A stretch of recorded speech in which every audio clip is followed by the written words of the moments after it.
On a tort de réfléchir en fonction de lui. Il ne sera plus président de la République.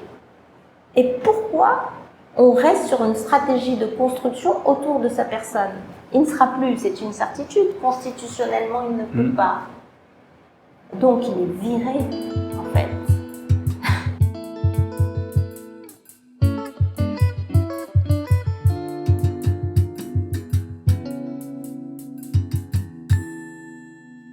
Donc bonjour, Parallèle Sud organise des rencontres avec les candidats et les candidates depuis déjà quelques mois. On ne va pas tous pouvoir les faire, mais on choisit des gens qui ont décidé depuis de longues années parfois de briguer le suffrage des électeurs.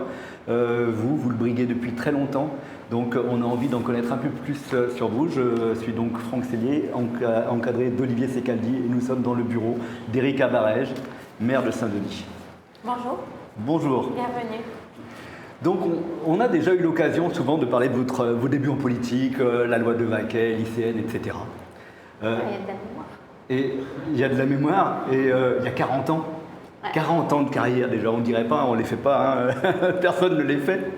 Mais en 40 ans, vous êtes devenu député, ministre, maire de la plus grande ville de France. La motivation du début pour De Vaquet, c'est pas forcément la même aujourd'hui. Qu'est-ce qui fait que vous êtes encore motivé pour faire de la politique? Et même je me demandais si c'est une addiction ou une nécessité. D'abord, c'est 40 ans d'engagement, pas de carrière.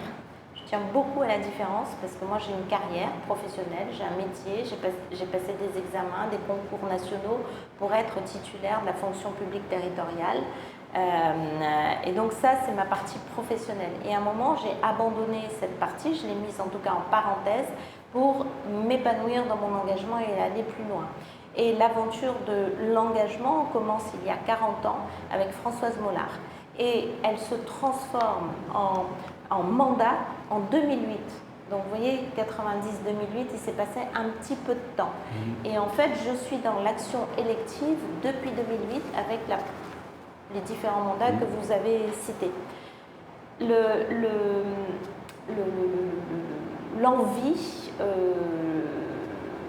L'envie, elle est identique, en tout cas en termes d'intensité. Mais les outils sont évidemment pas les mêmes. À un moment, j'ai changé de choix d'outils.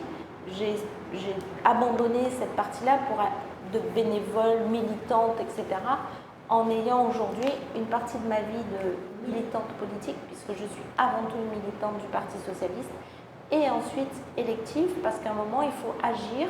Et une des façons d'agir, c'est d'être élu. Donc depuis 2008, je ne sais pas si c'est une addiction. Pour ma part, je pense que non, parce que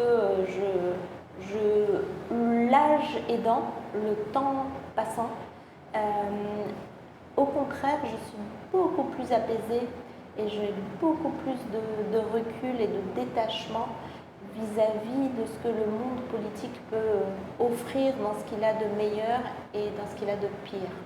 Et par contre, j'ai une soif de transformation parce que le temps presse et que les enfants grandissent et que des générations arrivent et que la tempête souffle. La tempête de la guerre, la tempête du racisme, la tempête de l'exclusion, la tempête du ravage des ravines, de la mer et des océans qui rentrent dans les terres. Au moment où on parle, le Mozambique est sous l'eau, les maisons sont inondées, Madagascar est pour la énième fois abîmée. Et donc, il faudrait peut-être qu'on accélère et qu'on prenne les vraies décisions. Alors moi, c'est juste au milieu communal, au niveau communal, mais franchement, je pense qu'aujourd'hui, les décisions nationales, européennes, mondiales sont des décisions qui sont très médiocres par rapport à ce qui devrait être fait. Justement, parlons un peu de... Vous êtes maire, mais vous avez été aussi député, ministre des Outre-mer. Donc là, maintenant, vous êtes maire de la plus grande ville des Outre-mer. Est-ce que vous pouvez comprendre que des gens puissent se dire vous aimez le pouvoir, la position de décider? Oui, mais oui, j'assume. Si on fait de la politique pour pas décider, il ne faut pas faire de politique. Si on est président d'une association pour ne pas décider, il ne faut pas être président d'une association. Si on est chef d'entreprise pour ne pas décider, il ne faut pas être chef d'entreprise. Oui, il y a des leaders, oui, il y a des gens qui sont dans un processus de prendre la responsabilité de la décision, la bonne comme la mauvaise, parce que ce qu'on ne dit pas, c'est qu'on prend des fois l'impact aussi de tout le déversement, de la caricature de ce que peut être l'exercice du pouvoir.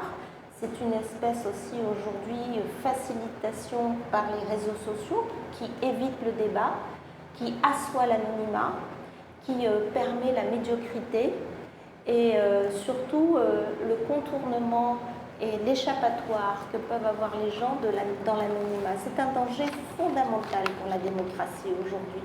Parce qu'à force de caricaturer ceux qui peuvent prendre des responsabilités aujourd'hui, c'est se mettre au milieu de la place publique et d'attendre qu'on se fasse décapiter et qu'on se fasse insulter. Il faut une espèce de cuirasse, mais il faut aussi une capacité à vouloir transformer les choses et ne pas se satisfaire de cette façon de faire. Aujourd'hui, à Saint-Denis, très clairement, je crois et je sens qu'il y a ce que nous avons voulu, une émancipation dans la parole, que les gens peuvent parler, que les gens peuvent dire, que les gens peuvent décider dans les comités d'action citoyenne, dans les associations. Et il y a aussi une véritable construction d'une espèce de PAC, de groupe jeunisien. Les gens ont envie d'aller plus loin dans le mieux en prenant la parole. Nous, quand on anime nos réunions aujourd'hui de quartier, de rencontres, les gens me parlent, ils parlent vraiment. Et on arrive à parler de façon un peu, des fois, sanguine, parce que c'est la passion, mais toujours dans le respect. Je vois le cap qu'on a fait ensemble. Je vois des enfants dans le comité d'action, dans le conseil des enfants aujourd'hui. Les enfants, ils font des débats, ils viennent me voir, Madame la maire, on a tel projet, est-ce que vous voulez nous financer, nous accompagner, etc. C'est des enfants aujourd'hui de 7 ans ou de 8 ans qui sont dans cette démarche citoyenne. Donc on est à contre-courant, on n'accepte pas ce qui se passe aujourd'hui.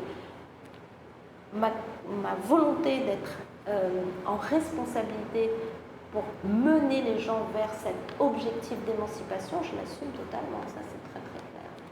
Et vous évoquiez les grands enjeux internationaux, nationaux. Donc j'aurais une première question sur la santé. Sur le Covid, vous étiez déjà en première ligne à la mairie. J'ai entendu que vous avez aussi critiqué la façon dont a été gérée le chikungunya, la deuxième épidémie de chikungunya. Oui. Vous avez pris position aujourd'hui sur la variole du singe, en vous inquiétant. Est-ce que vous pensez que les autorités sanitaires de la Réunion sont à la hauteur? Et sinon, qu'est-ce qu'il faudrait faire pour mieux protéger les Réunionnais? Moi, je pense d'abord qu'il y a la santé, c'est pas la santé des autres. D'abord, c'est sa propre santé. Et donc, c'est un peu ce qu'on voulait faire dans la démarche de la prévention primaire. C'est que chacun doit être conscient qu'il est primordial, qu'il ait déjà les bons gestes pour préserver sa santé. Conscience, on doit être en santé. J'insiste beaucoup parce que quand il y a quelques années on parle aux seniors, les gens étaient comme une espèce de fatalité de dire je vieillis donc je dois souffrir, je dois avoir mal. Les femmes quand elles ont de l'endométriose ou qu'elles sont sur des maladies suite à la ménopause, l'ostéoporose, elles acceptaient les choses comme une espèce de fatalité. Elles mettaient des ceintures parce que la colonne vertébrale s'abîmait. Donc on était dans une espèce d'injustice où il y avait ceux qui avaient l'information et les moyens qui arrivaient à être en bonne santé parce qu'on allait en salle de sport, on avait des coachs, etc. Et puis il y avait les autres. Aujourd'hui, la santé est un bien commun, est un bien individuel qui forme et qui permet une vie en commun. Donc ça, c'est une chose. Et nous, on fait passer le message, et ce qu'on l'a fait pendant la Covid, protégez-vous, on a fait 20 000 masques. Les bénévoles ont fait 20 000 masques. Les bénévoles. Donc on était à un niveau de conscience qui est énorme. Et on a distribué ces masques. Donc ça, c'est pari gagné. et il faut continuer à amplifier cette victoire. Ce que je reproche aux autorités sanitaires, s'il faut faire un reproche, c'est justement que la France n'est pas dans une démarche de prévention. On laisse les choses prendre, on laisse les maladies se développer, voire s'enquister, parce que le chic, il y a deux phénomènes sur le chic. C'est que, moi je le sais un peu parce que j'ai fait un rapport parlementaire là-dessus, il y a deux choses qu'on a. Un, on n'a pas protégé. Deux, on a laissé les choses s'enquister. Et donc, les différentes catégories de chic s'implanter et on joue pas bien parce qu'on joue la contamination de la population pour qu'elle s'auto-immunise. C'est un risque majeur parce qu'on perd des vies. Donc, vous pensez qu'on ferait la même chose dans un département français ? Clairement, je l'ai écrit et je l'ai dit à l'Assemblée nationale sur le chic et sur toutes les maladies transmises par le moustique, par exemple le moustique tigre. Si la France, et je l'ai dit à la question au gouvernement, à la ministre de l'époque, si la France était touchée par les maladies transmises par Albopictus, on aurait eu de la recherche scientifique, on aurait eu des projets, la loi aurait changé et on ne serait pas aujourd'hui sur une responsabilité communale, mais bien une responsabilité d'État sur ce sujet. Ça n'est pas le cas. Regardez maintenant ce qui est en train de se passer, eu égard au réchauffement climatique et au phénomène d'impact des maladies transmises par le moustique. On est en train de bouger au niveau national. Tous les pays d'Europe vont être contaminés par ces maladies et donc la recherche va faire un pas considérable pour qu'on puisse avoir des moyens pour nous protéger. Oui, c'est clair et ça, nous l'avons dit au niveau national, je l'ai même écrit dans mon rapport. Restons un peu sur la santé, sur la question de l'alcoolisme et notamment de la taxation du rhum. Quelle est votre position plutôt du côté de M. Mété qui reproche justement à la région de ne pas suffisamment taxer, la région qui, elle, veut protéger le secteur économique du rhum? Alors là aussi, moi j'ai un petit actif, parce que j'ai été une des premières à porter la proposition de M. Mété. À l'époque, ça n'a pas prospéré. On a eu un débat, vous pouvez aller voir ça sur les vidéos de l'Assemblée nationale. On a eu un débat très rude. Je me suis fait insulter par le même député Mathiazin de la Guadeloupe. Les Antillais sont très virulents contre la capacité qu'ils pourraient à continuer à avoir cette production de rhum. Et moi, je suis très claire aussi là-dessus, et on l'avait expliqué. Il y a une caricature dans ce qui est porté par Dr Mété. Il y a une caricature de ce qui est porté par aujourd'hui ceux qui défendent, et je suis de ce côté-là, de défendre la taxation. L'achat du rhum, c'est pas comme on achète un kilo de tomates. C'est pas le même produit en vrai. Ça ne fait pas le même effet sur la santé. Donc, il faut quand même qu'on puisse se dire ça. Si on est d'accord là-dessus, et je pense que tout le monde est d'accord, il faut reconnaître que nous avons une production de rhum qui n'est pas une production de rhum de grande qualité. C'est du rhum de très basse qualité. C'est des blends. C'est les piles plates, par exemple. Même les piles plates. Voilà. C'est de l'alcool de mauvaise qualité, c'est le rhum, mais ça peut être aussi d'autres produits importés de basse qualité qui sont achetés. Donc moi, je ne fais pas de différence. Je parle de l'alcool de mauvaise qualité à bas prix, qui est à la disposition de tout le monde, dans les stations-service, dans les boutiques, partout. Ce sont des petites bombes partout. Mais on les voit, les bombes. Et donc, les gens qui sont malades, c'est une maladie. Et nous avons une particularité à La Réunion, le docteur Mété l'explique très bien, c'est que nous buvons pour nous faire du mal.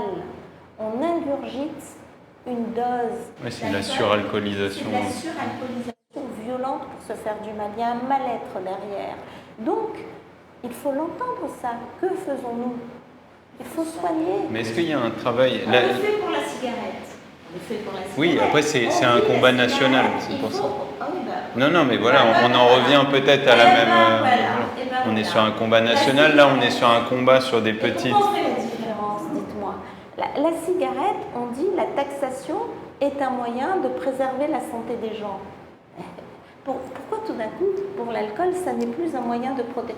Et il ne s'agit pas de tuer l'emploi, il s'agit de poser un niveau d'ambition pour la production de l'alcool réunionnais. On peut produire, et les recherches agroalimentaires, les laboratoires, on doit investir là-dedans pour améliorer la qualité de notre rhum, pour qu'il devienne hyper compétitif et qu'il passe devant le rhum de haute qualité des Antillais. On est déjà sur une voie de progression de certains producteurs locaux à La Réunion. Il faut continuer et abandonner toute cette production mortifère pour concentrer notre production industrielle de rhum de haute qualité, genre, moi je ne le vois pas là, genre cognac quoi. C'est une marque cognac ou c'est... Enfin, un genre comme ça, là, de haut niveau, avec une belle bouteille, etc. Et on voit aujourd'hui sortir, y compris des petits producteurs artisanaux dans des coins, il y en a à Saint-Philippe, etc., avec des jolies bouteilles. Ben, ça, c'est un peu cher, ça correspond à une clientèle, et c'est des parts de marché qu'on peut aller conquérir. Donc, il ne s'agit pas d'opposer. C'est quoi ce débat d'opposition? Il n'y a pas.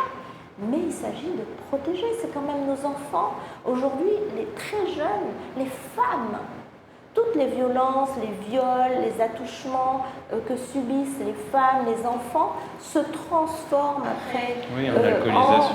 Oui, parce que l'alcool est un moyen de tuer les démons, au moins pour un petit moment. Et alors, on fait semblant qu'on n'a pas vu. C'est bien de voir ce sujet.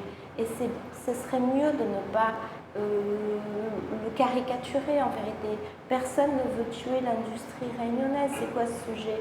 Tout le monde voudrait que l'industrie devienne meilleure, mais nous ne voulons pas tuer aussi les Réunionnais. Voilà. Autre actualité, autre addiction peut-être, le Rassemblement national. Demain, je crois, ou à moins que ce soit demain, je crois, il y a un rassemblement des jeunes dionysiens du Rassemblement national. Ah, je ne savais pas. On a reçu, vous ne faites pas partie de la presse, mais on a reçu une invitation. Donc ils font ça demain.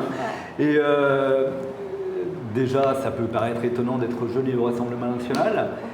Vous, si vous aviez à parler à ces jeunes-là qui sont prêts à s'engager pour le Rassemblement national, qu'est-ce que vous leur diriez? D'abord, il faudrait les rencontrer. Donc, moi, cette rencontre, j'aimerais bien pouvoir le faire. J'ai rencontré des gens, je sens bien qu'ils sont au Rassemblement national, mais rarement des jeunes. En fait, j'ai jamais eu un jeune qui me l'a dit. Donc, j'aimerais bien pouvoir déjà en rencontrer pour pouvoir entendre ce qu'ils ont et comprendre pourquoi ils sont à leur âge. Quand on est jeune, c'est l'âge de tous les espoirs, c'est l'âge de tous les rêves. Et franchement, sur Saint-Denis, on a fait un plan Ambition Jeunesse qui est considérable, que ce soit avec la mission locale sur l'accompagnement, les garanties jeunes, les services civiques, l'engagement des jeunes, la mobilité gratuite payée par la ville. On a des signaux au vert vis-à-vis de cette jeunesse, en tout cas de la compréhension du besoin d'accompagnement qu'ils ont, et nous le faisons au moment même où l'État recule sur le sujet, y compris sur les missions locales, où les politiques publiques même locales, réunionnaises, ne sont pas très visibles, et donc l'accompagnement que nous aurions dû avoir, on ne l'a pas vraiment. On accompagne l'épanouissement, on fait jeunesse en l'air, nous avons des festivals, nous avons des lieux de culture gratuits, les 8 bibliothèques, nous avons de l'insertion, et nous allons plus loin d'ailleurs dans ce mandat. Nous accueillons des milliers de jeunes pendant tout ce mandat, que ce soit en stage, sur des job dating, pour qu'on puisse ouvrir les perspectives. Donc bien sûr qu'il y a des problèmes. J'ai 2 jeunes chez moi, je vois bien les problèmes. Mais c'est important aussi qu'ils puissent avoir l'histoire de d'où on vient, qui on est. Et tout ça, c'est assez complexe parce que c'est une espèce de mélange de colère qui est un peu facilement transformée par des adultes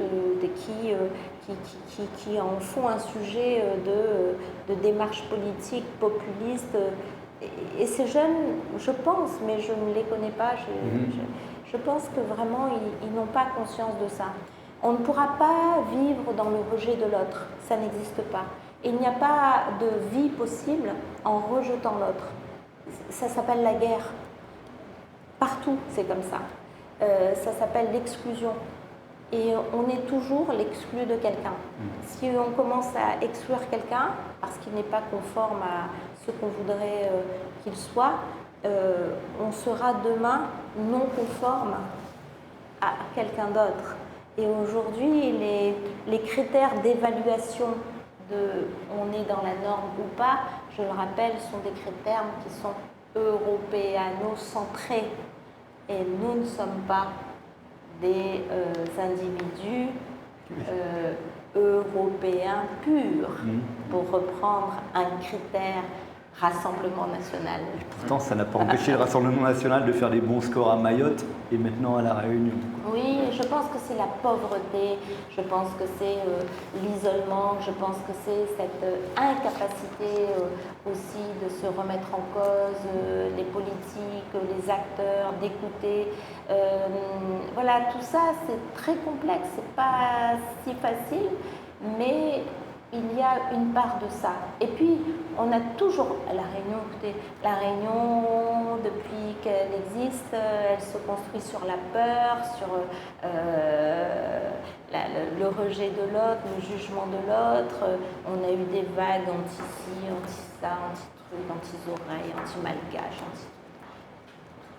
Comme ça. On a travaillé là, sur ce mandat, on a fait la fête de l'unité dionysienne. Oui. 3e édition, une création, parce que justement on s'est dit on va rassembler dans un même lieu tout le monde et chacun va exprimer qui il est. Et donc toutes les communautés différentes sont venues et danse du lion qui croise les tambours malbars, la danse du grand mariage, etc., etc. Les jeux différents, une grande tente où il y avait la nourriture issue de toutes nos origines, même des Italiens.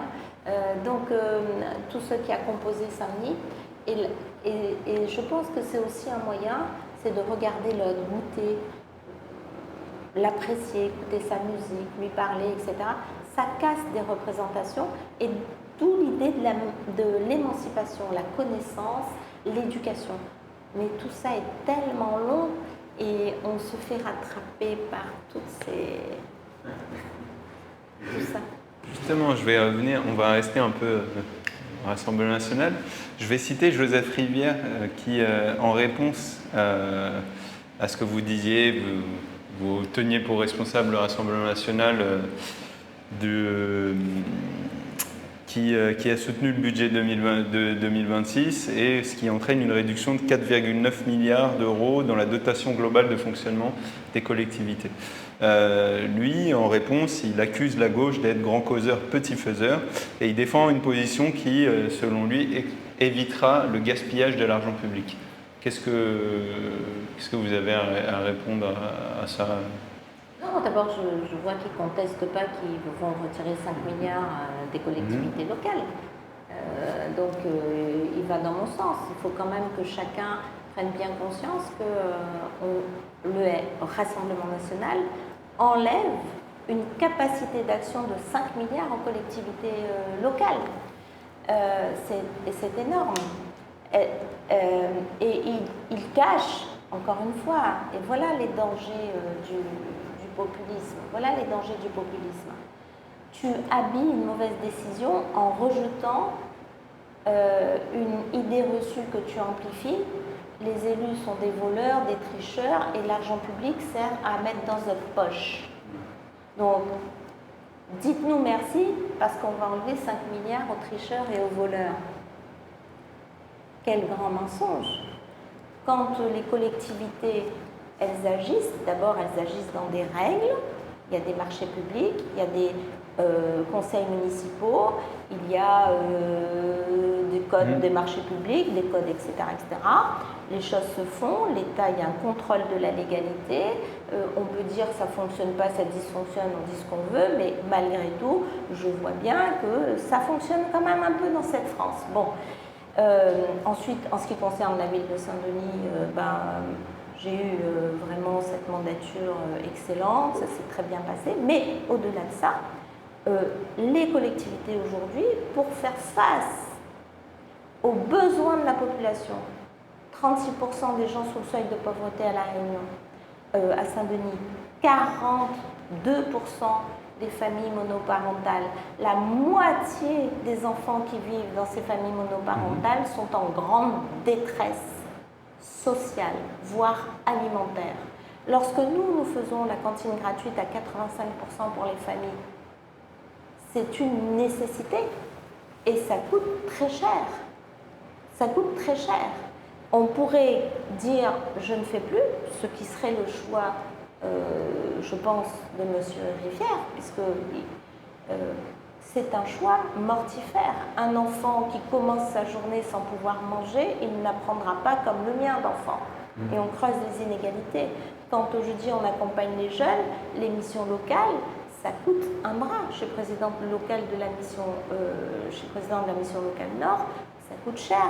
Pourquoi? Parce que accompagner des gens, c'est pas par le téléphone portable qu'on accompagne des gens, c'est dans des temps de rencontre avec des professionnels, donc une dépense de fonctionnement qui est importante, parce qu'il faut payer ces professionnels qui passent du temps, mission locale. Un salarié peut accompagner jusqu'à 200 jeunes, c'est énorme. L'argent des collectivités, ça permet aujourd'hui de faire l'école du bonheur, ça permet aussi d'investir dans les routes. Moi j'ai 400 km de route, autant qu'à la région. J'ai 5 millions par an à faire, pas plus. Et en parallèle, certains disent qu'il faut, il faut baisser les impôts locaux. Mais il faut arrêter de raconter des cracks aux gens. Donc pas d'argent, mais construire un pays de rêve. Non, tout ça n'est pas sérieux. Oui, voilà, là vous démontez l'argument du Rassemblement national pour voir qu'il n'a pas de politique sociale. Quoi, hein. Si on enlève l'argent, il n'y a pas de politique sociale. Et c'est là toute l'entourloupe d'ailleurs. Et il aide les plus riches et les gens populaires pensent qu'ils sont pour eux. C'est faux. Et je vais avoir une comparaison de famille. La famille socialiste ou la famille qu'on a autour de nous. Dans toutes les familles, on a un tonton qui vire facho actuellement, qui au moment du repas va sortir des arguments xénophobes, on ne sait pas trop comment faire, on passe tout de suite au café ou pas. Et vous, dans la famille socialiste, vous avez un Jean-Max Nativelle, peut-être même que vous avez fait des campagnes avec lui. J'ai eu cette chance de dire non. Je peux, avec beaucoup de chance, vous dire non, je n'ai jamais fait de campagne avec Jean-Max Nativelle. Et malgré ça, il est socialiste. Comment on explique qu'un socialiste puisse virer Rassemblement national? La question, c'est est-ce qu'il était socialiste? C'est tout. On s'en était pas rendu compte. Et c'est le sujet de l'engagement en vérité. C'est le sujet de l'engagement, c'est le sujet du sens au-delà de ce monsieur, mais c'est vraiment le sens du travail qu'on doit faire dans les partis aujourd'hui. C'est ce que j'essaie de faire en qualité de première fédérale, c'est de dire comment est-ce qu'on peut travailler, non pas sur les mandats, mais sur pourquoi tu es là, former les militants, connaître l'histoire des partis. Et ça prend du temps et c'est assez complexe. Et il ne faut pas lâcher. Parce qu'on pourra m'expliquer comme on veut, quand même, la colonne vertébrale d'un engagement, c'est aussi une pensée politique. Vous avez déclaré que vous aviez réalisé 98% de votre programme. Ouais. Et donc, s'il est pratiquement achevé, pourquoi justement vouloir continuer? Parce que une ville c'est comme une maison, c'est jamais fini. Une maison, vous avez fini de faire la rénovation de la salle de bain il y a 10 ans et vous avez le garage qui tombe en ruine, donc il faut s'attaquer au garage. Et puis, une ville, c'est un être vivant, c'est un écosystème. Des êtres humains sont arrivés alors qu'ils étaient inexistants il y a 6 ans au début du mandat. Ils sont nés. Et des familles qui vivaient d'une certaine façon, leur vie a changé. Et la ville est inclue dans un écosystème beaucoup plus large qui est impacté par des événements ou par une histoire, un passif qui remonte et qui a été mal fait ou fait avec les règles de l'époque. Et donc tout ça est vivant, ça bouge, c'est jamais statique, ça ne s'arrête jamais parce qu'on est sur de la matière vivante. Et donc nous, on avait fait ce premier projet qui est aussi une suite des mandats précédents. On avait fait le projet éducatif global, par exemple, en 2008. C'est moi qui l'avais porté et l'avais installé. Et la maturité autour de cette idée que l'éducation populaire peut entrer dans l'école, que ça vient compléter le travail de l'éducation nationale pour travailler sur l'estime de soi des enfants, etc., etc., ça a maturé et ça a donné naissance à l'école du bonheur, où aujourd'hui nous avons ces petits-enfants-là qui sont des acteurs, mais ils ne pouvaient pas l'être en 2008 parce que leurs parents n'étaient pas prêts à ça.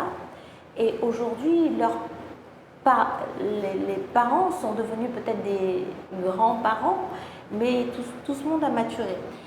Donc, c'est jamais fini. Et puis, ça pose la pierre supplémentaire de l'étage qui va pouvoir être construit sur ce prochain mandat.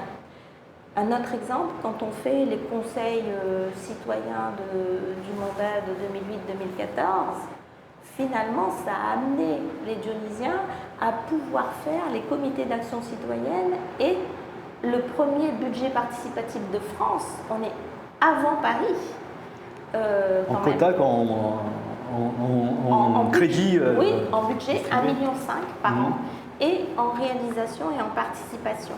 On avait commencé le budget participatif avec quelques dizaines de projets et 300, je crois, votes. On finit avec des centaines de projets et avec plus de 13 000 votes de citoyens pour choisir les projets. Donc on voit bien une appétence, une maturité, une confiance aussi dans ce qui est fait.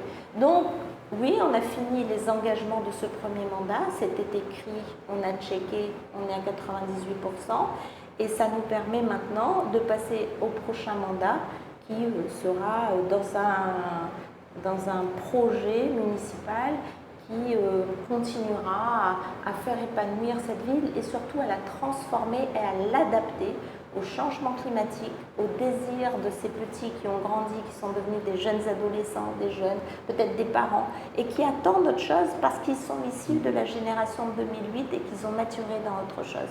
C'est le process de transformation qui aujourd'hui me passionne véritablement. Et c'est pas les 2% qui n'ont pas été atteints, sur lesquels vous reconnaissez une défaillance, voire un échec? Il y a un exemple qui me tient à cœur. On a fait vraiment, ce qu'on voulait, c'est développer la ville du quart d'heure. Donc 20 quartiers où on allait faire une offre économique, culturelle, etc., qui permettait aux gens de faire un peu les choses à pied. La ville du quart d'heure. En un quart d'heure, on va où on veut. Voilà, ou à vélo, etc. Donc, on a fait ça dans différents quartiers de la ville et les éco-box nous ont aidés de développer ces 80 éco-box, voilà, de faire une offre de service à côté de l'offre médicale un peu classique. On a aujourd'hui de la nourriture, de la réparation de vélos, des choses comme ça, des fleuristes. Et il y avait ce sujet des bas d'immeubles, des bailleurs sociaux. Oui. Et on avait mis dans le projet celui-là. On avait mis qu'on voulait que le bas d'immeuble, les bas d'immeubles, avec des bailleurs sociaux, se transforment en éco-box ou en petite surface de services, de magasins, de commerce, etc. C'était des éco-box dans les bas d'immeubles qui sont souvent fermés et que c'est des grandes surfaces. Ils sont fermés parce que ça coûte très très cher le loyer. Et j'étais même prête à dire aux bailleurs sociaux, la ville délibère pour pouvoir payer les parois qui se séparaient, etc. Ça n'a pas marché. Les bailleurs sociaux n'ont pas joué le jeu ? Les bailleurs sociaux ne s'engagent pas là-dessus, très réfractaires, parce qu'on va accueillir des gens qui n'ont peut-être pas la capacité de payer le loyer. Ouais, mais sauf qu'aujourd'hui c'est fermé, donc tu n'as quand même pas le loyer, donc le cas un cas, voilà. Et c'est aussi de faire un mauvais procès aux gens, parce que je témoigne aujourd'hui, les éco-box, les loyers sont payés.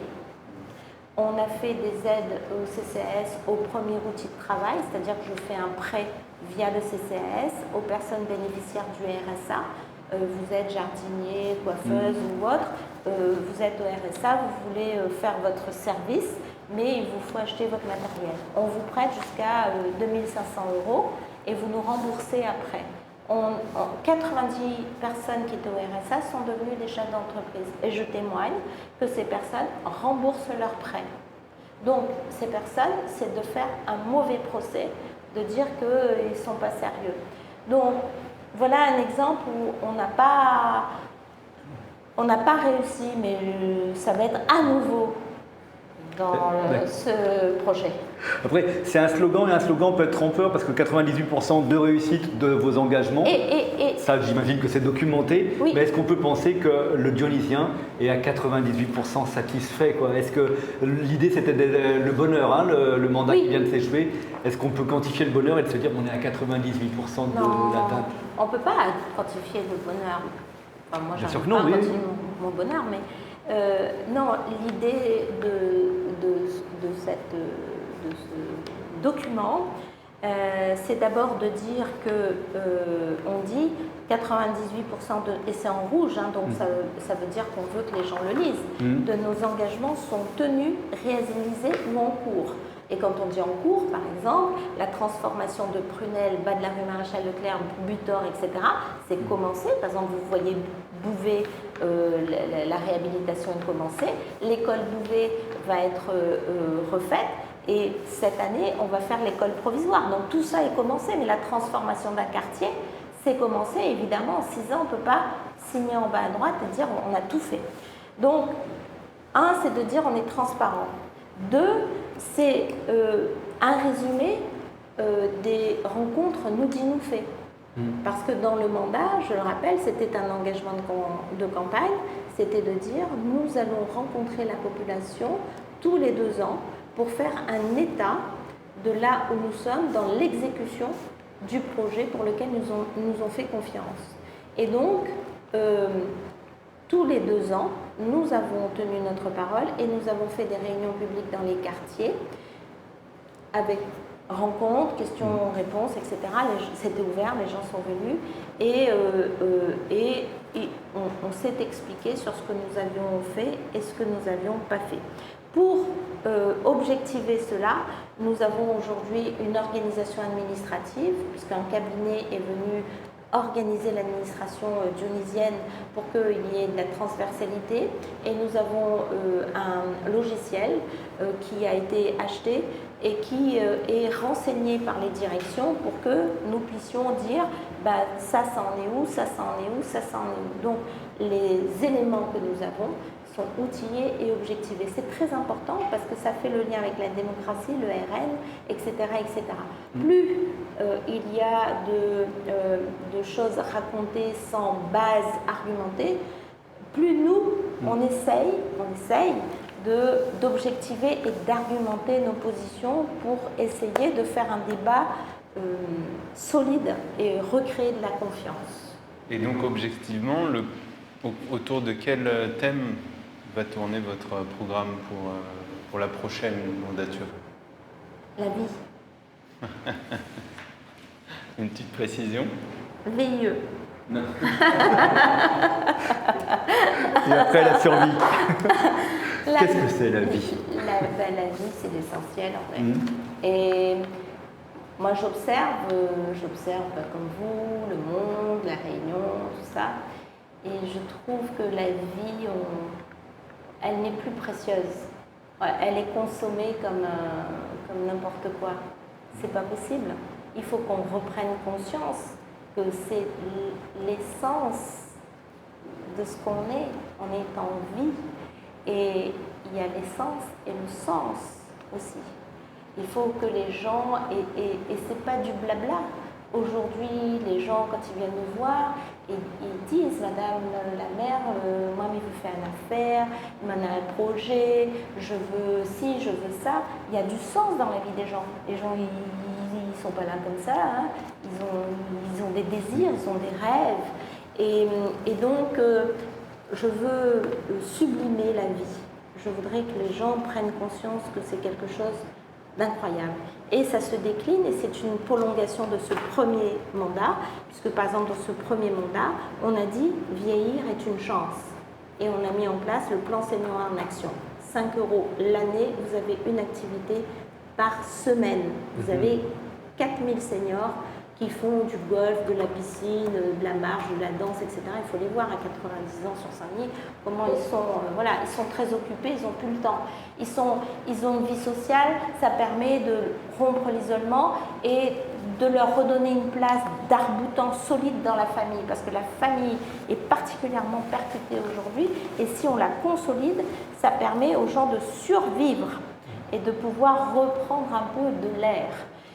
Et donc, la vie, on va décliner, et c'est la continuité sur la santé, sur le logement, sur la ville verte, et puis c'est un aspect de protection. On revient sur les crises sanitaires, sur les crises climatiques.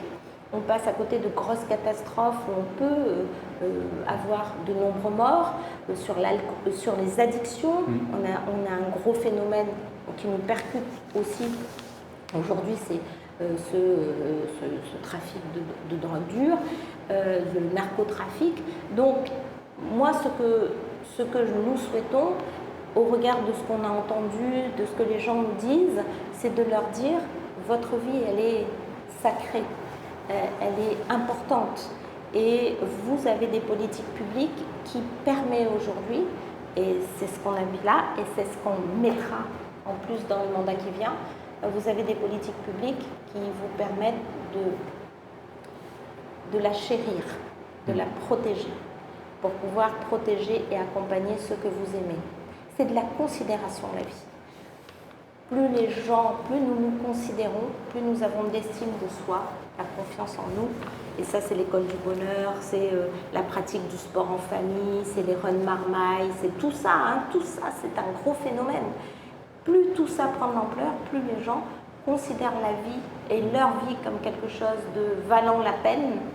Et voilà, donc par exemple, on aura des choses sur la santé mentale, sur le prochain mandat, sur la biodiversité. Voilà. Moi, j'ai une question sur les sujets de société. Et vous m'excuserez de partir assez loin dans le temps. Je parle de vos déclarations quand Nadine Morano parlait de la France blanche, où vous étiez illustré à ce moment-là. Je parle des excuses de la France au peuple de Guyane. Je parle des enfants de la Creuse. Des enfants de la Creuse, j'avais pas prévu, mais en effet, mettons-le dans les enfants de la Creuse. La Bourdonnais aussi, c'était un acte courageux parce que ambigu, où il fallait sortir l'esclavagisme, la Bourdonnais de l'espace public. Et puis il y a eu une déclaration quand les Sri Lankais arrivaient, où vous avez dit non, là, Saint-Denis ne peut pas accueillir tout le monde, c'est pas à nous de le faire. Et alors que vous avez incarné les valeurs progressistes, pourquoi à ce moment-là, vous avez un peu eu finalement la même réaction qu'aurait pu avoir un politicien réactionnaire, quoi. Je crois que je ne l'ai pas dit complètement comme ça. Oui. Je crois que je n'ai pas dit complètement comme ça. Et maintenant, je pense que j'ai eu raison sur un certain aspect. Ouais. Derrière ça, il y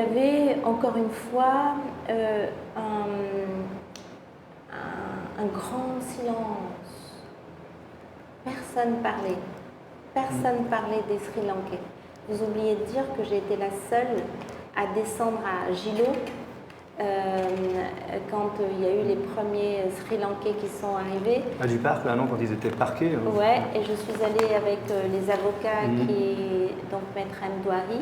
Je suis allée avec, il m'a appelée et je suis allée, j'étais députée à l'époque, pour qu'ils puissent venir aider et dire le droit et faire exercer le droit pour ces familles que j'ai vues, puisque j'ai pu rentrer en tant que députée. Donc je suis allée au sous-sol et j'ai vu dans quelles conditions ils étaient. Donc c'est très important de le dire, parce que je pense qu'un réactionnaire n'aurait pas fait ça. Oui. Donc on a vu la situation des Sri Lankais, et quand j'ai été maire, et quand ça s'est passé une fois, deux fois, j'ai trouvé ce silence assourdissant. Il y a eu un silence assourdissant de tout le monde, de tout le monde, et en premier de l'État. Et moi, on a eu, avant que je fasse cette déclaration, on avait eu des discussions avec le représentant de l'État, parce que je lui disais, écoutez, il y a un vrai sujet diplomatique derrière. D'abord, moi je voudrais qu'on m'explique comment ces femmes et ces enfants arrivent à La Réunion sans être complètement assoiffés, complètement asséchés de là où ils viennent. Ils font escale quelque part. Il se passe un truc. Notamment, il s'était passé voilà. quelque chose. Oui, mais à l'époque, personne. Oui. Donc, il y a un vrai sujet. 2, il y a un sujet de diplomatie et quand même de relations avec les États de la zone. Il faut savoir quand même, et on le voit aujourd'hui encore, que l'État ne fait pas de la diplomatie dans le bassin océan Indien. Sujet des Comores, sujet du Mozambique, sujet de Madagascar, etc. etc. L'État n'est pas intéressé par ce bassin. Aujourd'hui, Trump, il parle des Chagos, mais nous, on ne dit pas alors les Chagos. La France, elle ne dit rien sur les Chagos alors qu'il y a eu quand même du travail, il y a eu quand même des décisions juridiques, il y a eu comme tout ça.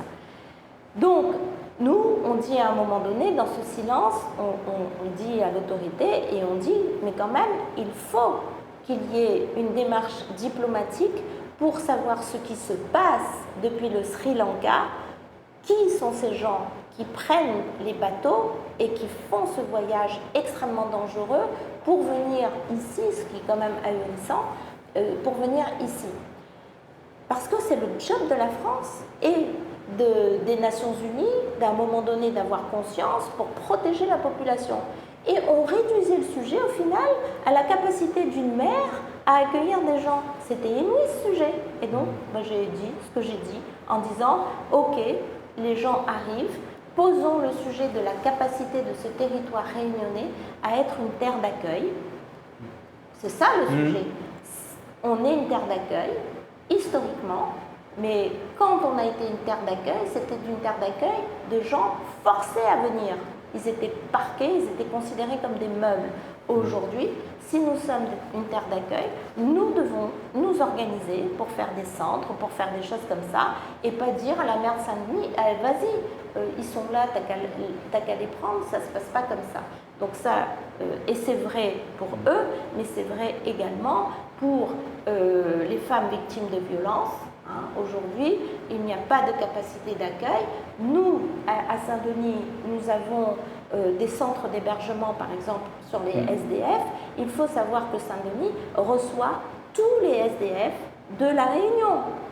En tout cas du nord-est, peut-être. Ah ben non, on a des gens du sud qui viennent ici à Saint-Denis. On a des gens de Saint-Philippe, de Sainte-Rose, etc. qui viennent ici. En tout cas, c'est les capacités d'accueil qui sont mal réparties. Il y a Saint-Denis et Saint-Pierre, c'est tout. Oui, voilà. C'est deux villes qui ont une capacité d'accueil sur les SDF qui sont médiocres.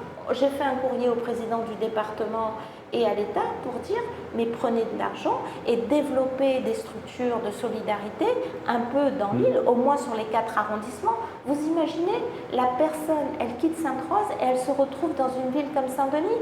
En plus de la difficulté économique, il y a tout ce truc. Vous vous retrouvez, vous n'avez plus de référence. Oui, ce que je voulais dire sur les migrants. Je finis sur les migrants. Et donc, et nous avons accueilli et nous avons accueilli dans les écoles. Bien sûr.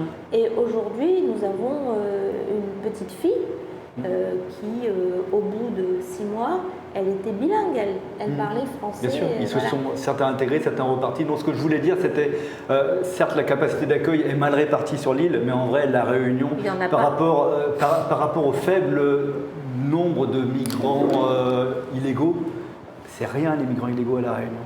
Ah ben oui, non, mais on est d'accord. Moi, je ne parlais même pas de migrants illégaux. Moi, je parlais de cette... Parce que ce n'est pas le dernier qu'on aura. Hein. Tout le monde est bien d'accord là-dessus. Hein. Aujourd'hui, il y a les Grands Lacs, il y a tout le sujet de l'Afrique, et ça commence et ça passe par Madame, Mayotte, Comores, etc. Parce que les politiques mondiales sur la protection de l'Afrique, sur le réchauffement, etc. Et donc, c'est des vrais sujets de fond. On n'en parle pas, et puis quand ça arrive, c'est le procès des uns et des autres. C'est pas bon. Justement, est-ce qu'on n'est pas sur une problématique plus globale? Moi, je vais essayer de... Parce que finalement, on voit que le fait que des Mahorais viennent à La Réunion, ça fait causer ici. À Mayotte, on voit que le fait qu'il y ait des Comoriens, des gens d'Afrique de l'Est qui viennent, ça fait causer.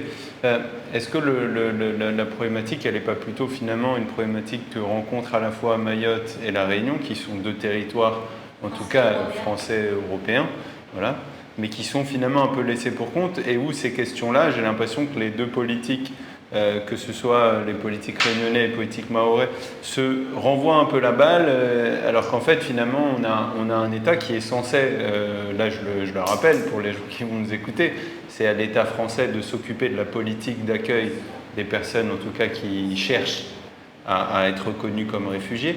Donc, est-ce que finalement, la vraie problématique, elle n'est pas là? Elle est qu'on a encore et toujours peut-être un État français qui ne veut pas vraiment s'occuper de donner les moyens. C'est ce que je dis. C'est qu'en fait, moi j'interpelle, je dis écoutez, c'est le rôle de l'État, il y a un vrai sujet diplomatique, et c'est tellement vrai qu'il y a eu une mission diplomatique. Le préfet de l'époque, M. Filippini, est allé en mission diplomatique avec le staff ici, représentant la France. Ils sont allés au Sri Lanka. Je ne sais pas ce qu'ils ont fait là. Je constate qu'il n'y a plus de bateau qui vient à La Réunion. Donc, il y avait un vrai sujet diplomatique. Et c'est ça qu'on interpelle à un moment donné. C'est qu'il faut arrêter de balancer les sujets qu'on ne sait pas gérer sur les mers.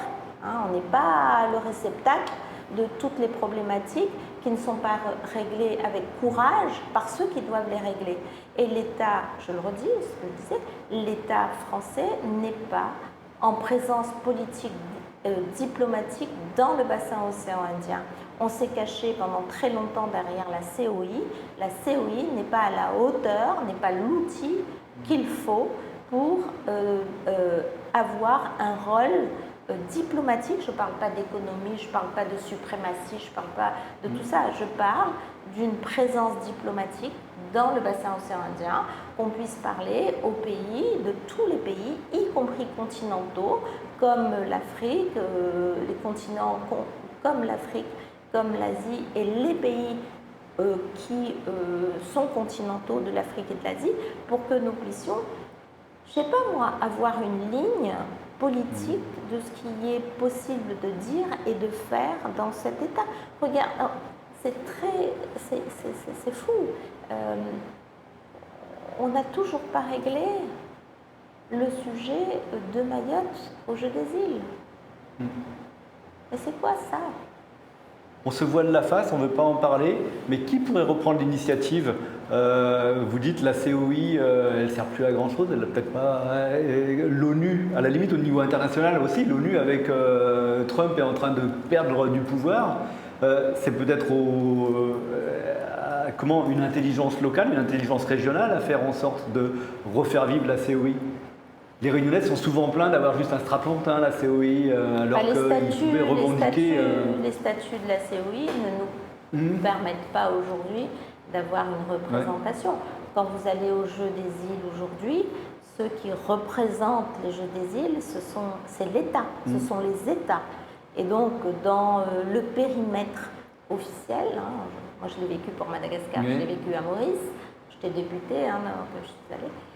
Et donc, dans le périmètre officiel, vous avez le président des Comores, le président des Seychelles, etc.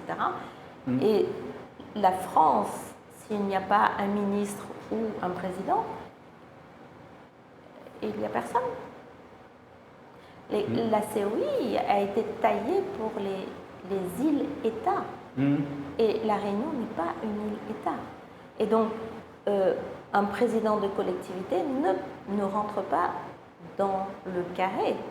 En tout cas, sur les deux ouvertures, Madagascar et Maurice, auxquelles j'ai assisté, il n'y avait pas de représentant ni de Mayotte et ni de la Réunion. L'État n'était pas présent. Et donc, quand nos athlètes réunionnais passaient, moi j'étais là, il y avait des élus comme ça, de ville, parce qu'on venait soutenir nos athlètes, mais c'est tout, entre guillemets. Et voilà. Et les autres, il y avait leur État, leur président qui était là. C'est une fatalité cet état de fait, ou bien il pourrait y avoir une revendication réunionnaise à faire entendre une voix internationale, d'être plus présent dans la région?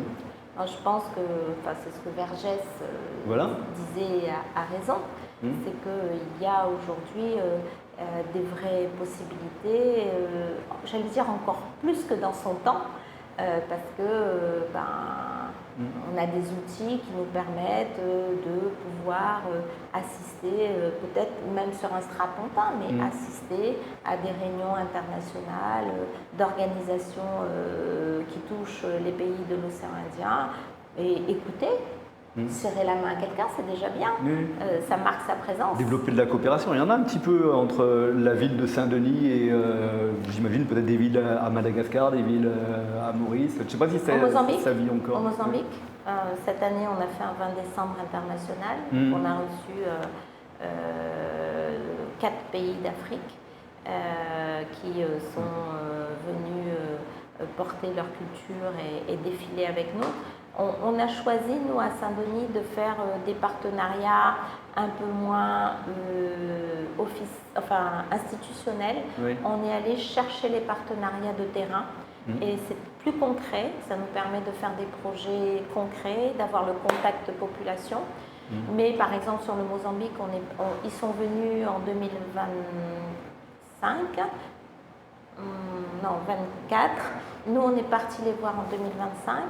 On a fait un beau périple avec des associations tunisiennes. On a rencontré des associations et des acteurs culturels là-bas. Nous avons eu de belles séances de travail avec le maire de Maputo, avec la ministre de la Culture et l'ambassadeur de France. Donc, on voit bien qu'avec une méthode comme ça, on peut vraiment faire ça. Là aussi, on va faire un autre bond. Je vais rebondir un peu sur tout à l'heure. Franck parlait de la statue de la Bourdonnais. Où est-ce qu'on en est à ce niveau-là? Elle était censée arriver à la caserne. Est-ce que c'est toujours en projet? Est-ce que ça a été abandonné? C'est plus qu'un projet, oui. J'annonce qu'elle est magnifique. Elle n'est plus rose. Je constate que pendant des années, cette statue était dans un état absolument lamentable. Les grilles étaient pourries, rouillées. Je précise que les grilles font partie du patrimoine. Elles sont protégées. Les grilles étaient pourries, rouillées. La statue avait été peinte en rose, tout le monde s'en fichait. On passait, repassait. On faisait dans les journées du patrimoine, on faisait la découverte de lieux patrimoniaux, dont celle-là. Moi, j'ai fait avec Laurent Ouareau, le truc. On était 2. Tout le monde s'en fichait. J'ai jamais eu de demande d'école pour aller voir. Ça passait au-dessus de tout le monde. Et donc, cet endroit était décrépit, pour ne pas dire plus. Personne ne s'asseyait, personne. Voilà.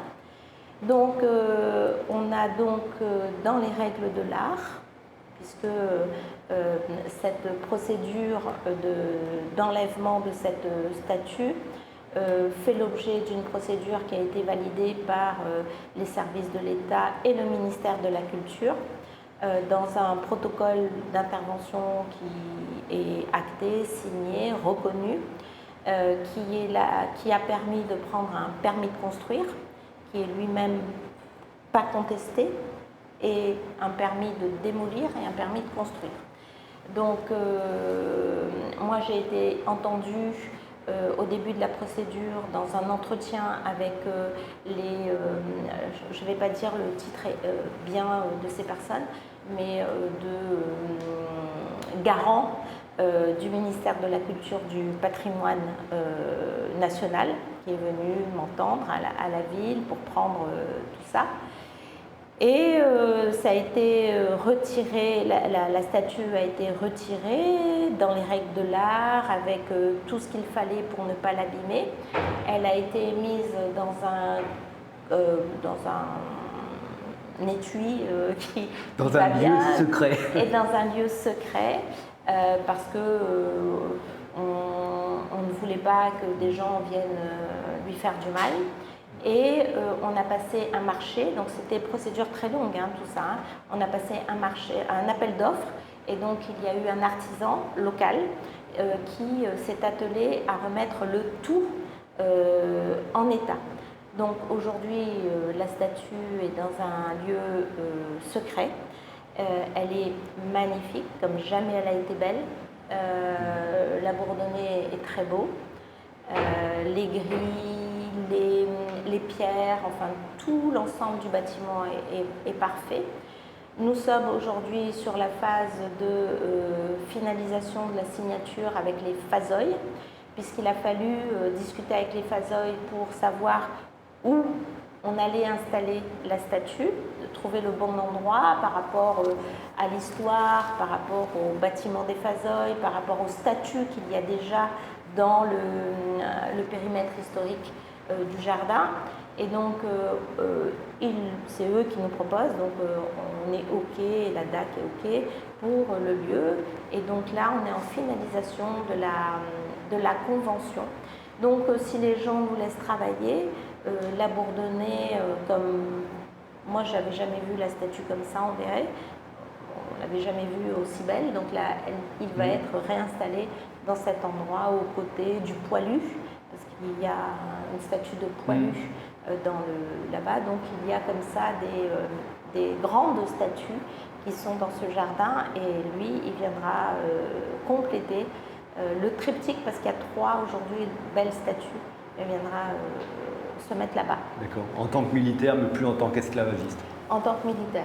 En tant que chef de guerre contre les Anglais, pour protéger la France et la colonie française. Ouais. Question mémorielle qui parle de la colonie française aussi. Vous avez reçu tout à fait officiellement Clara Boyer-Rossol, l'historienne, qui a découvert les crânes d'esclaves réunionnais au Musée de l'Homme et qui se bat, comme elle s'est battue pour les crânes des guerriers Sakalaves, pour une restitution digne. Et en ce sens, elle reproche au musée de Villèle de tenter d'acquérir ces pièces comme s'il s'agissait de simples meubles, alors qu'on parle quand même de la période de l'esclavage dans le cadre d'un prêt. La mairie de Saint-Denis donc semble s'engager dans le sens de Clara Boyer-Rossol. Est-ce que vous êtes prête à aller plus loin? Et question plus large, est-ce qu'il ne faudrait pas faire ce qu'à un moment donné rêvait de faire Paul Vergès, une maison des civilisations à La Réunion qui puisse aborder clairement ces questions-là, quoi? Alors, le travail qu'elle a fait, je disais dans mon discours du 20 décembre, c'est énorme pour l'humanité. C'est énorme pour Saint-Denis, c'est énorme pour La Réunion, mais pour l'humanité, c'est énorme. Parce que il y a bien sûr les crânes, et c'est pas rien. Il y a les moulages, il y a le moulage, il y a les crânes, et puis il y a les notes. Et je sais plus le nom de... Alors il y a eu les notes de Froberville, oui, Froberville. Et les crânes de Dumoutier qui ne sont pas tout à fait pareils. Froberville. Les notes de Froberville, donc des milliers de pages, il a interrogé les personnes esclavisées et il a pris des notes. Et donc, on a beaucoup parlé de ça avec Clara. Et il a même des partitions de musique. Il a des partitions de musique. Donc, on pourra même entendre le vrai son. Enfin, j'espère qu'il a bien transcrit. On va entendre leur musique. Donc, nous, on a fait ce premier contact avec elle. On a eu beaucoup d'entretiens. Notre directeur de la culture est parti à sa rencontre au Musée de l'Homme. Il est allé voir ce qu'il y avait. Et on est en train de poser des bases un peu de valeur et de sens sur ce qu'on va faire avec elle. Donc le 20 décembre était assez symbolique parce qu'on ouvre une page de travail avec Clara et on va aller beaucoup plus loin. Mais comme ce qu'on a fait là, c'est-à-dire on a fait vraiment un 20 décembre qui s'est clôturé par l'Afrique, avec un défilé africain, une appropriation de l'Afrique dans un esprit apaisé où tout le monde trouvait sa place. Et je vais faire le lien avec la Maison des Civilisations. C'est ça qu'on veut en fait, c'est vraiment cette unité dionysienne. Nous, on a créé l'unité dionysienne parce qu'on est sur Saint-Denis. Mais l'unité passe par aussi, il faut regarder les choses en face, il faut dire les choses, il faut arrêter de simplifier tout ça. Et donc, Clara est OK pour qu'on fouille aussi les écrits, pour qu'on lise tous leurs témoignages, c'est leurs paroles. Alors, on aura les visages, on a les noms, on a les origines, on sait les quelques qui étaient à l'hôpital colonial, donc on sait l'origine, c'est un truc inouï, c'est inouï. Et donc on va savoir ce qu'ils aimaient, ce qu'ils mangeaient, comment ils dormaient, qui ils aimaient, j'espère. Et c'est ça pour animer ces gens, pour qu'ils deviennent des vrais êtres humains. Donc ça, et moi je trouve que le projet, moi j'étais jeune à l'époque, vraiment. Ce qui montre que la connaissance c'est quelque chose d'absolument incroyable et que plus on en a, plus on grandit. Et le projet de cette maison des civilisations et de l'unité réunionnaise, oui, c'était une grande idée. Nous, sur ce mandat, on va faire le festival des mondes créoles. Pas complètement ça, mais c'est un peu cette idée de donner une dimension internationale et donc réunificatrice de notre histoire pour nous empêcher de rejeter l'autre par sa différence. Parce que c'est notre dimension internationale qui nous permet de dire c'est grand, c'est pas grand dans le sens on va être un envahisseur, grand dans le sens culturel, connaissance, acceptation de l'autre, voilà.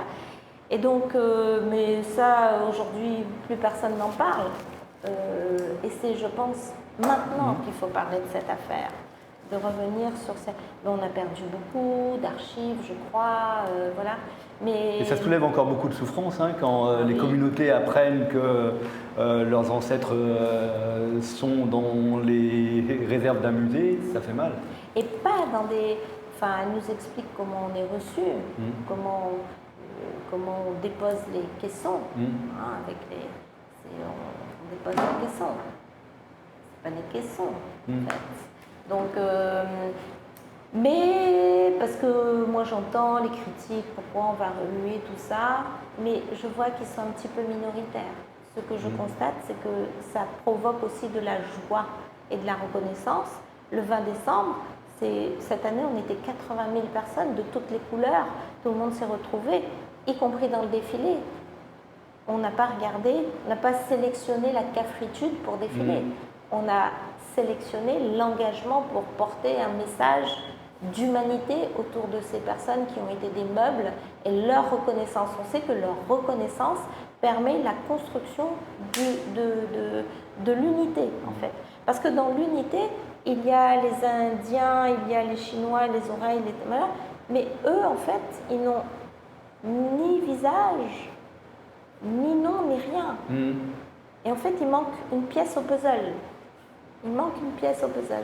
Et voilà. Et donc, ce qu'a fait Clara Boyer-Rossol, c'est...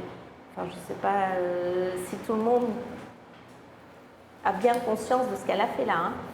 Oui, je trouve que beaucoup de gens n'ont pas conscience de ce qu'elle a fait là. Les médias s'y sont pas intéressés du tout, alors que ça mérite un film. Ah oui, c'est énorme. Vous parlez justement, là, on parle un peu d'unité. Vous avez dit qu'il ne faut pas surtout justement rejeter l'autre. Je vais en profiter. Hop, je vais faire un petit saut de puce. Justement, est-ce que l'insécurité, parlons d'un sujet qui sert souvent justement à opposer les uns aux autres, est-ce que l'insécurité augmente réellement, par exemple, comme certains le disent à Saint-Denis, ou est-ce qu'en fait c'est encore une fois une instrumentalisation des peurs? Alors, bon, moi j'ai eu les chiffres de la police cette semaine. Et donc, alors j'ai plus les choses en tête de façon précise, mais je vous dis l'esprit général. Il y a les phénomènes un peu dans la rue, les agressions, les choses comme ça, on est clairement en diminution sur les derniers mois à Saint-Denis, clairement, avec des baisses très nettes de moins 18, moins 20%, etc. C'est un travail qu'on a fait qui va de la politique de la ville, politique sportive et des clubs et des associations que je salue qui s'engagent énormément, en passant par les caméras, le travail avec la BAC, voilà. Donc on part du plus soft au plus hard, si je puis dire, en termes d'intervention. Et surtout de la stratégie qu'on a mis en place dans notre CLSPD quand on est arrivé pour dire il y a deux choses, et c'est là où on a aussi une simplification et un populisme, il y a l'ordre public et la sécurité publique. L'ordre public est une mission de l'État, la sécurité et la tranquillité publique doit se faire avec les villes. Et donc nous avons voulu vraiment faire les deux et pas transformer notre police municipale en BAC. D'abord, on ne peut pas le faire parce que la BAC ou la police nationale sur des interventions différentes, ceux qui font la lutte contre le grand banditisme, le trafic de drogue, etc., ce n'est pas les mêmes non plus à la police nationale. Ils ont des entraînements, des formations, des équipements qui sont différents. Donc, cette espèce de simplification populiste et simplificateur de tout a amalgamé le tout. Donc, ce travail fait que sur ces champs-là, nous sommes en diminution. Je rappelle qu'il y a encore 2 ans, il y avait tous les phénomènes des jeunes qui, avec des sabres, etc., provoquaient l'émoi et nous aussi la peur de la population. Aujourd'hui, force est de constater que nous n'avons plus cette expression-là dans l'espace public.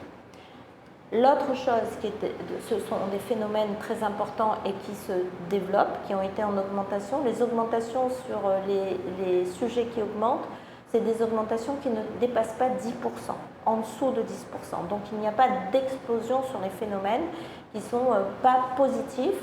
Il y a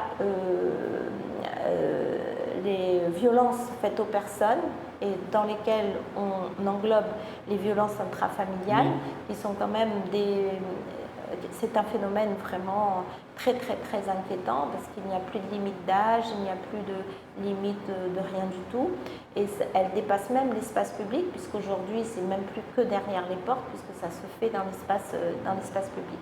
Et puis c'est les violences qui sont liées au trafic de drogue. Et là aussi, c'est des phénomènes vraiment un peu en dessous, cachés, mais qui ont des impacts maintenant dans la vie au quotidien. Voilà l'état de la sécurité sur Saint-Denis. La sécurité à Saint-Denis, une ville de 156 000 habitants, 19e ville de France, ça n'est pas Grenoble ici. Ça n'est pas Grenoble. On va faire son sport au cœur vert familial jusqu'à 20h, 20h30.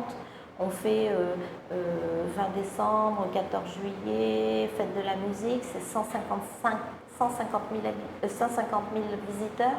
il n'y a pas eu de problème.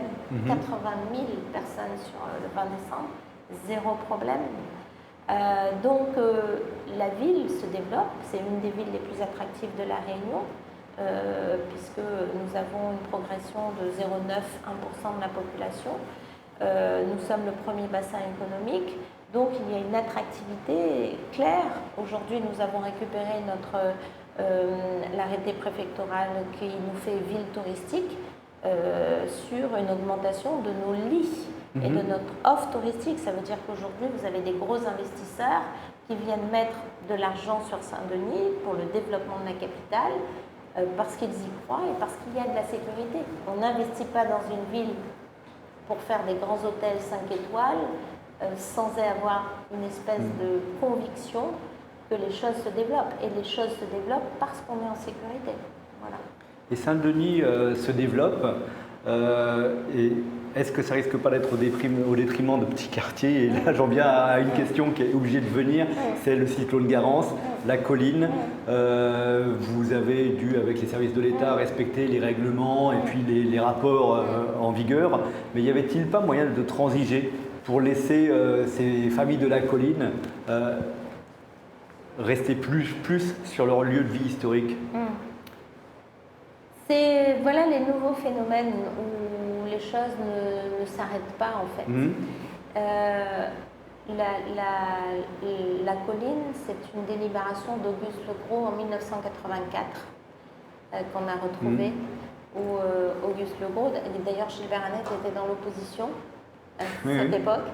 Et dans la délibération et le procès verbal de la délibération, Auguste Legros propose qu'il y ait une expulsion des gens de la colline pour les mettre en sécurité et faire une RHI à l'époque. Et Gilbert Annette prend la parole pour dire Monsieur le maire, est-ce que vous êtes sûr que c'est ça qu'il faut faire parce que quand même on déplace nanana. Donc Auguste Legros argumente et dit dans cette délibération qu'effectivement c'est ce qu'il faut faire. Et la proposition est votée à l'unanimité. Je pense que Gilbert Annette n'a pas dû voter beaucoup de décisions avec Auguste Legros, mais il a voté celle-là parce que les faits qui sont décrits et qui sont encore décrits aujourd'hui, même avec un aspect plus important, c'est qu'il y a des constructions dans un lit de rivière. Et donc, avec l'érosion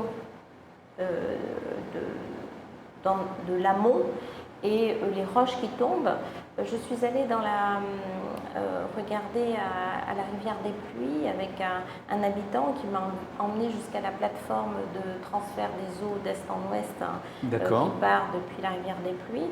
On voit l'érosion bien en amont aussi, où en fait on a deux phénomènes à La Réunion, qui est une île jeune et volcanique. On a l'érosion des falaises qui viennent alimenter de la roche dans les rivières.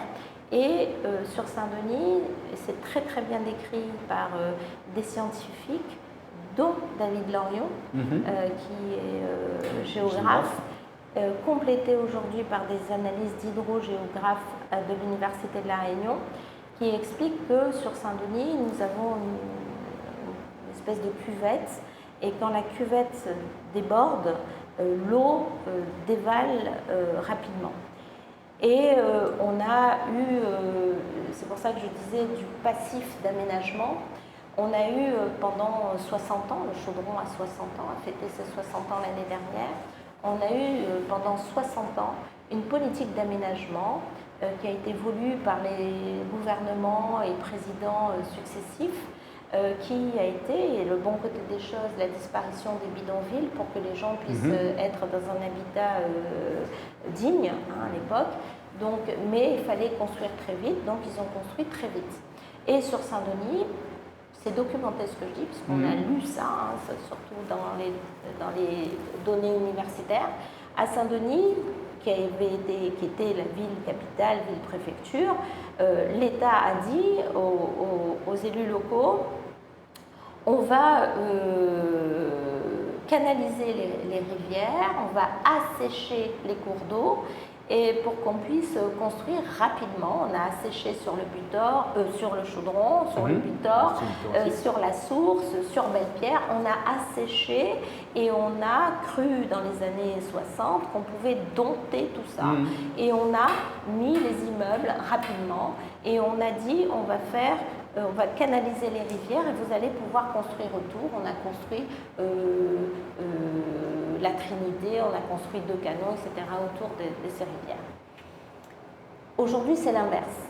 Quand je fais Prunelle et que je demande qu'il y ait de la construction sur l'ancien espace Bataille-Coq, on était prêts, j'étais à Paris, l'État interdit la construction parce que je suis à côté de l'endiguement des 2 canaux. Aujourd'hui, quand on est près d'un endiguement, c'est interdit. Donc, il y a des règles d'aménagement qui étaient vraies il y a quelque temps, qui ne sont plus vraies maintenant. Ça, c'est une chose. Les gens sont dans un lit de rivière qui est alimenté par une ravine et par des pierres. L'eau tombe et Garance a été un phénomène inédit où la bassine s'est remplie à une vitesse phénoménale et elle s'est déversée à une vitesse phénoménale avec une force qui a drainé de la boue. La boue a été dense et a porté des galets issus de l'effondrement des falaises et ça a fracassé tout le monde. Dans un lit qui était à l'origine un lit plus large. Moi, je suis née dans le bas de la rivière et on allait avec mémé, enfin elle allait laver le linge. Et l'eau était au niveau de là où il y a à peu près, si vous voulez bien, les immeubles, le gymnase. Hein. Donc il y avait de l'eau là et on allait là laver. Et on a restreint le lit. Donc forcément, en goulot d'étranglement, on augmente la force. Donc, en 1984, il est constaté que les gens sont en danger, on fait une RHI et on indemnise les personnes. En tout cas, un certain nombre de familles. Si c'était en danger en 1984, vous imaginez aujourd'hui le danger que ça représente. Le BRGM, et donc, il y a eu un projet d'endiguement qui a été voté par René-Paul Victoria, avec un financement de 11 millions d'euros. Et nous, on avait redélibéré, on venait d'arriver 2010, quelque chose comme ça, pour augmenter, je crois, de 2 ou 3 millions pour faire la digue. L'endiguement avait, le niveau et le lieu avaient été arrêtés par la majorité de l'époque.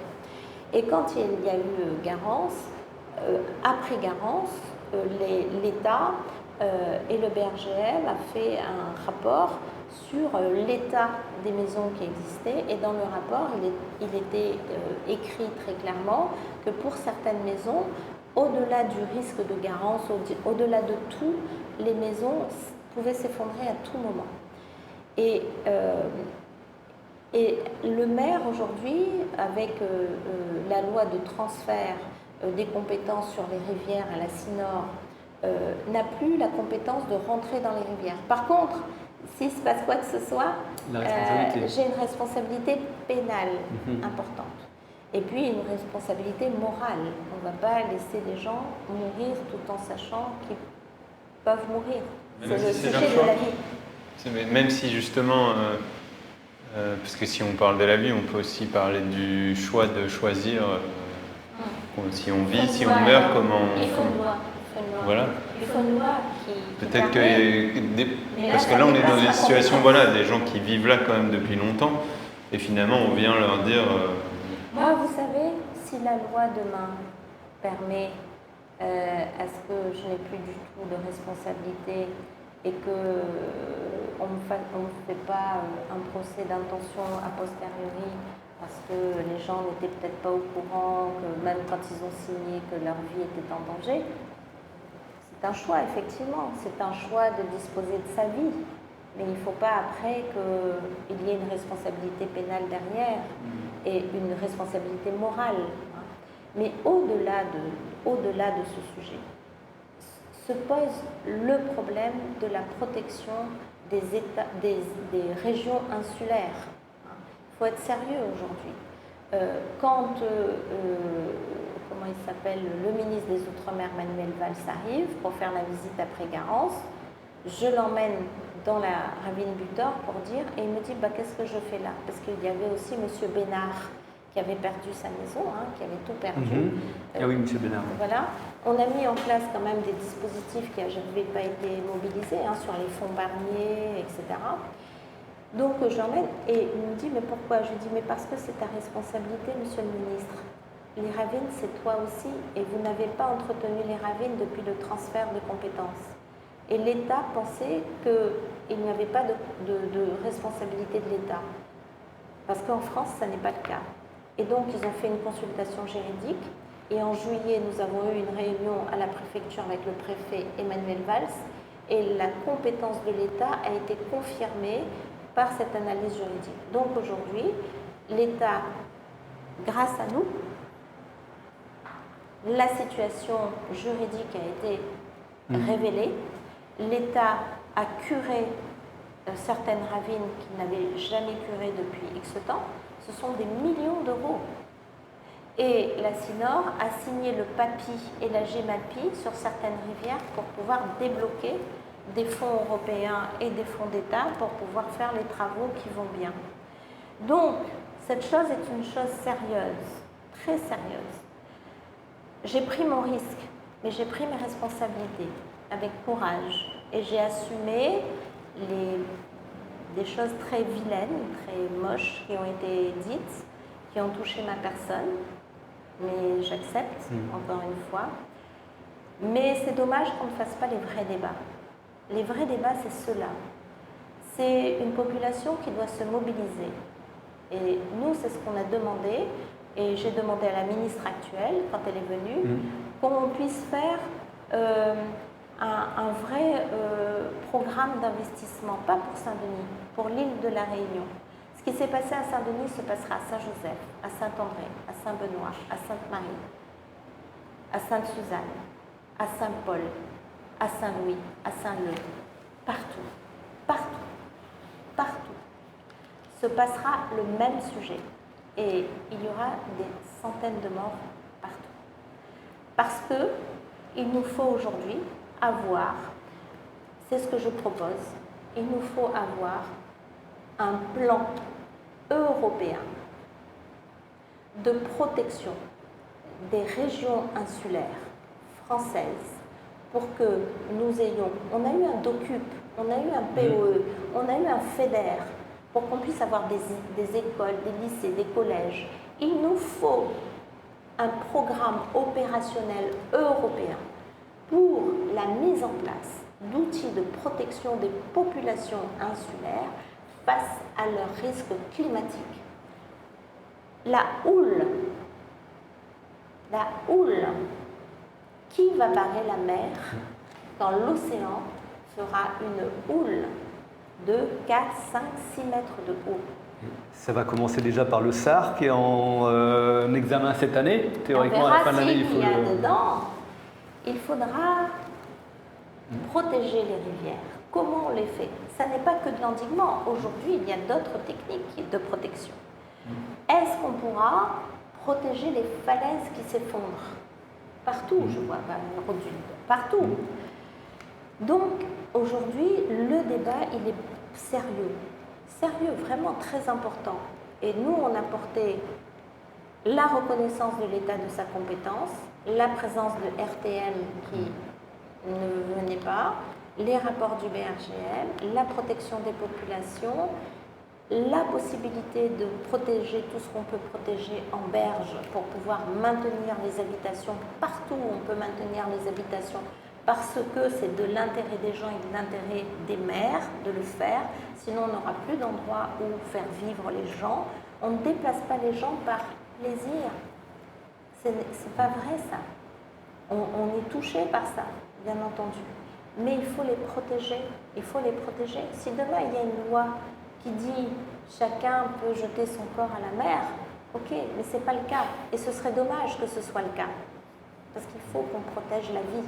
Je reviens sur le thème. Il faut protéger la vie. Voilà. Et là, nous avons abordé des thèmes très profonds. Alors, question politicienne tout simplement.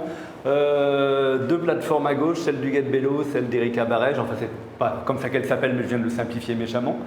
Est-ce que ces deux plateformes se sont entendues, ont une stratégie pour certes s'opposer, mais ne pas privilégier le retour de la droite et voir l'accession de l'extrême droite à la tête des communes de La Réunion? Nous, on luttera contre l'extrême droite tout le temps, partout, par tous les moyens. C'est clair, c'est net, c'est précis. Des accords ont eu lieu, par exemple à Saint-Denis. On a l'impression que la plateforme du Get-Bello n'a pas placé des gens face à vous. Mais peut-être je me trompe. Hein, Non, nous, on est en discussion avec Saint-Paul et Saint-Denis Oui. parce que nous avons des sortants. Et au moment où nous parlons, les discussions avancent bien et pour Saint-Paul et pour Saint-Denis. D'accord, donc on discute. Ouais. Oui, bien sûr qu'on discute. Les bons résultats de Didier Robert en 2021 sur la commune, à l'élection régionale, tout le monde l'avait commenté à ce moment-là, qu'on va conjuguer avec le niveau montant du Rassemblement national, élection après élection. Est-ce que ça vous fait craindre un possible retour de la droite et de l'extrême droite à Saint-Denis? Nous, on est dans un combat politique. Hein. Il faut toujours se battre, il faut toujours continuer à affirmer ses convictions, son envie. Rien n'est acquis. Donc oui, on craint toujours des basculements, on craint toujours l'expression rapide de choses qu'on n'avait peut-être pas vu venir. Donc on travaille beaucoup avec acharnement pour justement que ça ne se produise pas. Voilà. Et je voyais donc qu'il n'y avait pas, pour l'instant sur les affiches actuelles, de logo de parti. Mais vous me dites qu'il va sans doute y en avoir. Qui seront les forces qui vont s'unir à vous? Alors, ce n'est pas une affiche de campagne à proprement dit, hein. C'est vraiment... Là, on voulait parler aux Dionysiens sur un résultat de travail collectif du mandat passé. Donc, c'était vraiment le rendu du travail collectif. Et sur l'affiche de campagne, il y aura les logos de nos partenaires, de la constitution de la liste. Donc on a le PCR, les Verts, on a la droite modérée, centre droit, on a une partie de la société civile, je l'espère PLR puisqu'ils ont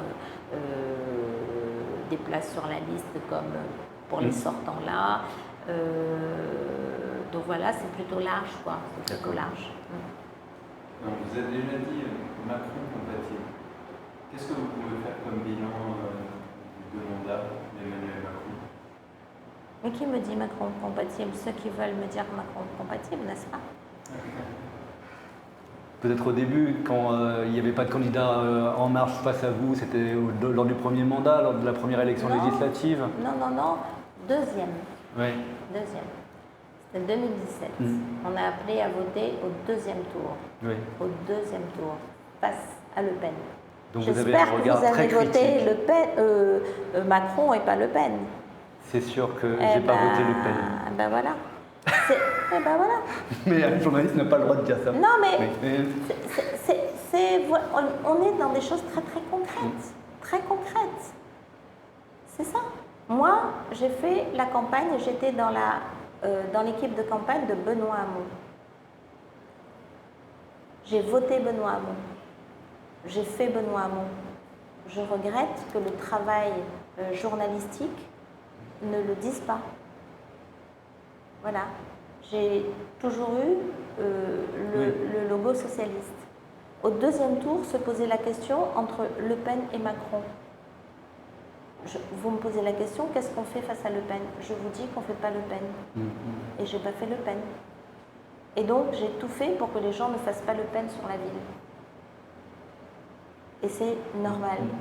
Et la démocratie, après, elle est là pour que nous puissions faire un combat pour regagner le pouvoir et l'exclure du pouvoir.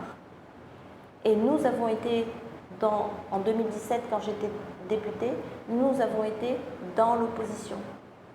Nous avons porté des sujets d'opposition sur la loi Pénicaud. vous allez sur le site de l'Assemblée nationale et vous regardez mes interventions pendant tout le débat pénico. J'ai pris la parole, j'étais en séance et j'ai défendu des points de vue pour protéger la formation et le travail des Réunionnais. J'ai porté le sujet du chic et j'étais contre le gouvernement. Et d'ailleurs, j'ai battu au banc le rapporteur de l'époque qui allait devenir, quelques mois après, ministre de la Santé. Donc, j'ai fait mon travail de l'opposition. Je regrette que le travail journalistique ne va pas dire ce que j'ai fait en termes de politique. Donc on retiendra bien qu'il n'y a pas eu de compatibilité. Je crois que même quand vous étiez au gouvernement et qu'il était au secrétariat général de l'Élysée, vous aviez déjà des... Ah bah, très clairement. Des réserves. Très clairement. Quoi. Et donc, voilà, après, ceux qui... C'est facile, en fait. Hein. Quand il n'y a plus moyen de dire autre chose, on prend des vérités qu'on balance et on met sur la place publique. Je reviens toujours au sujet. Alors on sort mon tract où je lui dis bonjour. C'était exactement au jardin du Sénat et il y avait François Hollande et lui-même et c'était le jour de la fête anniversaire de la loi Taubira. Tous les ans, pour la fête anniversaire de la loi Taubira, il y a un rassemblement dans les jardins du Sénat. Et cet anniversaire-là, il y avait l'ancien président qui était là et le nouveau président qui était là. Et nous arrivons et il nous salue et il nous embrasse, moi, les autres qui étaient là, dont Belkacem, etc., Najat. Et c'est cette image-là qui... voilà. C'est ça, Macron compatible. On a bien compris, et c'est là c'est un travail journalistique, c'est qu'on vous donne la parole et on a bien compris que vous n'êtes pas Macron compatible, vous êtes Macron incompatible. Oui, non. Et je voulais justement emboîter sur le fait que vous avez soutenu la campagne de Noiramin. Depuis, on a vu ce que ça a donné avec Anne Hidalgo. Nous parlons maintenant du Parti Socialiste, justement. Comment vous voyez en fait l'avenir du Parti Socialiste pour les prochaines présidentielles au niveau national? Enfin, honnêtement, je pense qu'il c'est pas un moment facile pour aucun parti à gauche. Je vois pour les Verts, je vois pour le Parti communiste, je vois même, pour nous. Et il faut qu'on retrouve notre place, la gauche déjà, parce que tout a été vraiment éclaté sur cette période Macron 1 et 2, et encore pire en 2, parce que c'est lui qui fait monter le RN, c'est lui qui met la déception, la colère, c'est lui qui fait ça en fait. Et c'est lui qui est le responsable de toute cette affaire, lui personnellement. Lui, par ses visions, par sa méthode, par son comportement, par sa façon d'agresser les gens tout le temps, en faisant son coq bataille. Donc tout ça, c'est pas bon. Et du coup, il a fait exploser aussi notre capacité à nous parler, parce que tout est devenu extrêmement tendu et extrêmement extrême. On ne peut plus parler parce que tu es pro-Macron, tu es anti-Macron. Dès que tu fais un truc, tu es pro ou anti. Parce qu'il est devenu le centre de tout, de tous les maux, mais de toute notre réflexion politique. On a tort de réfléchir en fonction de lui. Il ne sera plus président de la République. Et pourquoi on reste sur une stratégie de construction autour de sa personne? Il ne sera plus, c'est une certitude. Constitutionnellement, il ne peut pas. Donc, il est viré, en fait. Donc, il faut que nous, on arrive à construire quelque chose.